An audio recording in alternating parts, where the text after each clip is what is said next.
Bonjour tout le monde et bienvenue à cette partie 2 de créer un jeu de tank sur Constructoire. Alors, dans ce tutoriel, nous allons créer un ennemi à notre tank et ça commence maintenant.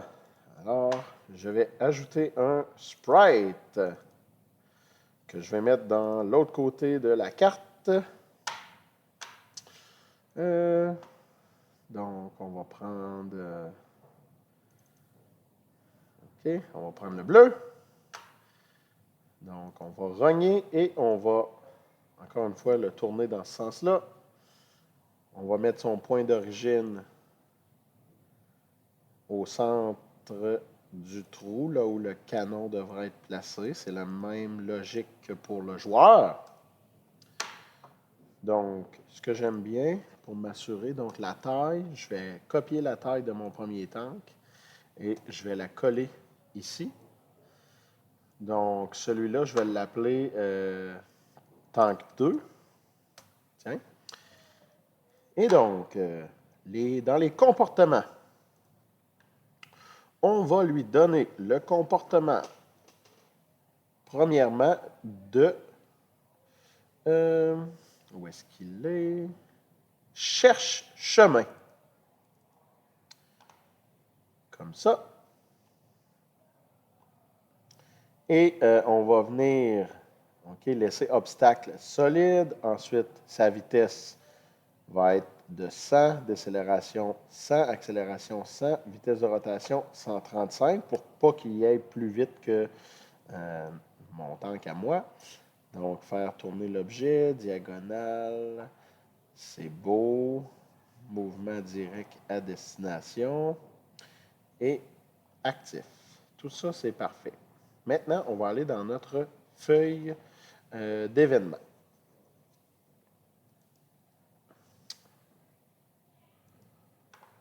On va dire,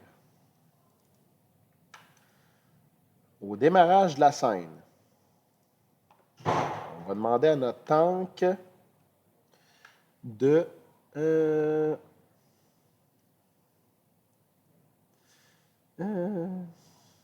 pas voiture. Pas le tank. OK, j'ai pas choisi le bon tank. Donc, tank 2, on va dire... Tu dois...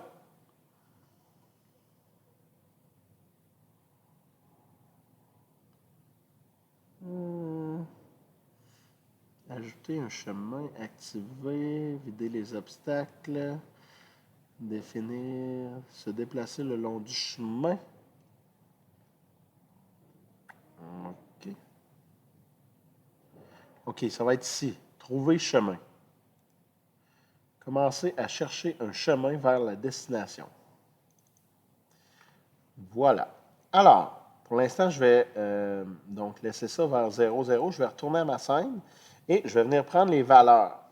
Donc, en montant, donc je veux que mon tank reste à l'intérieur. Donc, ici, ça serait peut-être la limite au niveau du X qui pourrait aller. Donc, je vais écrire ça sur un petit bout de papier. Donc, 1804 en X. Je vais l'apporter ici. La limite, donc, entre 90 et 1804 en X et en Y, 996. Et on va monter. Et 61. Bon, c'est sûr que je pourrais prendre des valeurs, des chiffres arrondis pour que ça soit plus simple. Donc, je vais lui dire, au démarrage de la scène, trouve un chemin aléatoire. Donc, entre 90 et 1805. Donc, j'ai tout simplement arrondi ce que j'avais. Et en Y, encore une fois, aléatoire.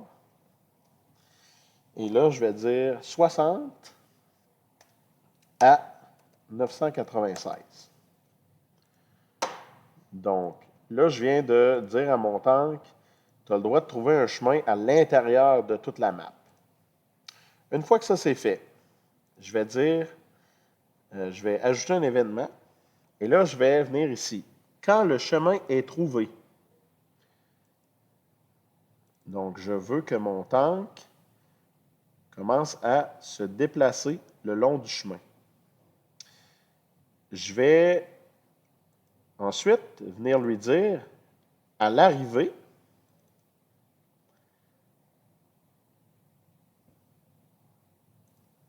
alors quand tu vas arriver à ta destination, cherche un nouveau chemin. Et là, ça va comme nous faire une boucle. Et la dernière chose qu'on doit ajouter, ça va être parce que parfois, s'il y a des obstacles sur la carte, comme plus tard on va mettre des objets, donc quand un chemin ne peut être trouvé parce que, par exemple, on a mis un objet à l'endroit exact où notre tank veut aller, ou par exemple, il y a des objets qui bloquent le tank. Donc, quand le chemin ne peut être trouvé, ben, tout simplement, cherche un nouveau chemin jusqu'à temps que tu puisses en trouver un. Et normalement, on va avoir un tank qui va pouvoir se promener aléatoirement sur la carte, comme vous voyez. Je vais juste attendre de voir que le tank arrive à sa position. Et normalement, lorsqu'il va arriver à sa position, il va automatiquement chercher une nouvelle position, puis il va se promener dans la carte. Donc, on voit que aléatoirement, mon tank peut décider d'aller n'importe où sur la map. Maintenant, ben, c'est bien beau, mais mon tank, il n'y a pas de canon. Alors, c'est ça qu'on va faire. On va venir insérer un nouveau sprite. Donc, c'est la couleur C. Donc, on va aller dans les armes C. Je vais prendre la première. Je vais la faire rotationner. Je vais mettre le point d'origine, le premier point d'origine, en fond, le point d'origine 0 au milieu de mon canon, à peu près.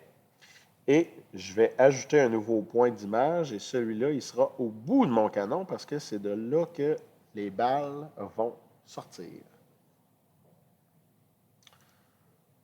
Donc, comme ça. Et voilà. Et encore une fois, là, ce que je vais faire, lui, je vais l'appeler, je vais l'appeler Tank 2. Comment j'avais appelé? Canon. Canon 2, peut-être? OK, lui, c'était canon, donc lui, ça va être canon 2. Donc, je vais prendre les mêmes valeurs que mon canon 1. Donc, je copie la taille, je viens la coller ici, et là, j'ai deux canons de la même taille. Donc, premièrement, je veux que ce canon-là suive toujours mon tank 2. Alors, je vais venir ici dans chaque tic. Je veux que mon canon 2 soit sur le tank 2 X et tank 2 Y. Parfait. Et ensuite de ça, je veux aussi définir l'angle de ce canon-là. Donc, pour définir l'angle, je vais attendre un petit peu parce que, ce qu'on va faire pour que notre canon, le canon de notre tank ennemi, nous vise, donc on va faire comportement sur, non, excusez, pas sur le canon, on va venir sur le tank encore une fois et on va venir y ajouter un deuxième comportement. Et ce sera le comportement ligne de mire. Donc, on va l'ajouter. Donc, les obstacles solides, ça va. La portée, qu'on va peut-être devoir changer. 10 000, ça me semble être beaucoup. Donc, peut-être que je vais la mettre à 200. Le compte de vision, ça, c'est l'angle. Donc, 360. Ça va. Donc, ce qu'on va dire, c'est que quand le tank 2 a une ligne de visée sur l'objet qui est notre tank à nous. Donc, quand ça arrive, je veux définir l'angle du canon. Donc, angle. Oups. Définir l'angle du canon et, définir l'angle vers une position. Et donc, la position X, ce sera le tank 1 point X et tank point Y. Et on va essayer ça pour voir si ça fonctionne. Donc, on voit que le tank ennemi, OK, il y a son canon qui suit. Maintenant, ce que je veux voir, c'est si je m'approche et que j'entre dans sa ligne de mire, est-ce que le canon... Exactement. Là, peut-être que ma ligne de mire, elle est un petit peu trop petite. Là, j'avais vraiment diminué. Alors, je vais peut-être y aller avec un chiffre plus grand parce que ça faisait bizarre un petit peu. Donc, là, j'ai augmenté le chiffre à 500. Je m'approche du tank. On va voir qu'est-ce qui se passe. OK. Bon, c'est peut-être encore pas beaucoup. Je vais tout simplement jouer avec ma valeur. Je l'ai maintenant mis à 1000. Normalement, je veux quand même que mon tank puisse me voir de loin. OK. Comme ça. Et on voit que tant qu'il me voit, il va venir ajuster son angle pour pointer dans ma direction. Ça veut dire que le tank ennemi va être prêt à lancer, à faire feu. Donc,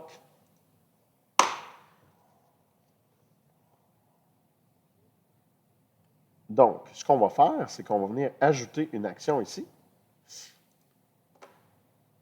On va dire, quand tu as une ligne de mire, quand tu vois, en quelque sorte, l'autre tank, ben là, je veux que tu envoies une balle sur le calque 1 et au point d'image 1. Et normalement, comme ça, il y a quelque chose, là, je vous avertis tout de suite, il y a quelque chose qui ne fonctionnera pas. Il va me tirer des balles à l'infini. Parce que je ne lui dis pas, je lui ai pas dit, tire-moi j'en juste une. Donc ça fait un petit peu bizarre. Là. Le tank, vous allez voir, va me tirer des balles à l'infini. Et ça fait, oui, effectivement, un peu bizarre. Puis je vois que les balles aussi ne sortent pas du bon endroit. Peut-être que c'est un bug. OK, je vais juste aller voir si mon canon 2. OK. Ah, bizarre. Donc, on dirait que le point d'image n'avait pas sauvegardé sur le canon 2. Donc, comme ça, est-ce que ça fonctionne? Oui. Donc, je vais juste m'assurer que ça fonctionne. OK, je vois que la balle sort du bon endroit. Donc, ça, c'est bon. Mais effectivement, notre jeu comme ça, ça serait un petit peu bizarre. Ce qu'on va faire pour ça, ça va être un petit peu compliqué. Donc, je vais devoir venir ajouter une variable que je vais appeler recharge tank 2.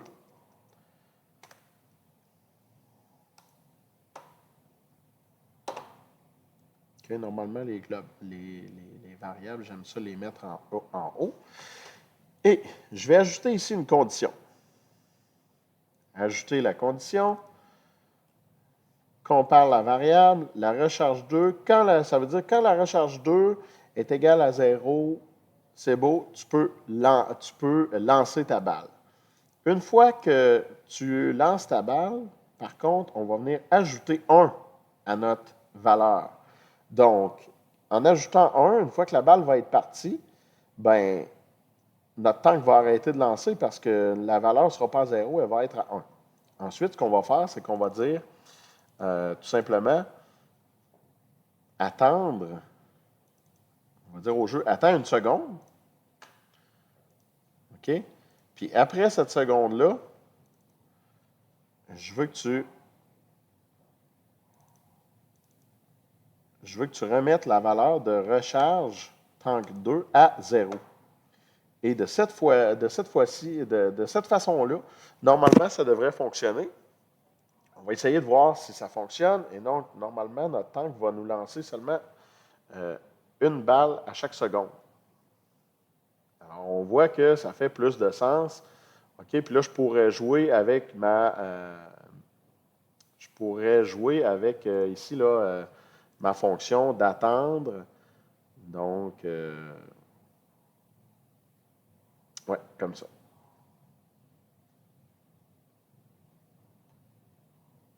Aussi, ce qui pourrait être fait, c'est qu'on pourrait, parce que c'est quand même bizarre de voir que, bon,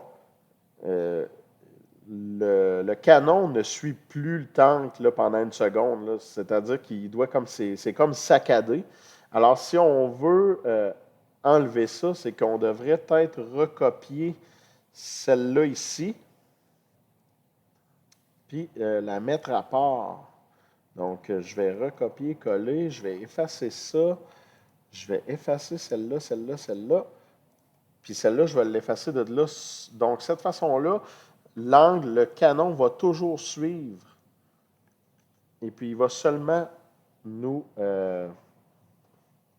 faire feu à chaque seconde. Donc, comme ça, je pense que ça fait un petit peu plus naturel comme ça.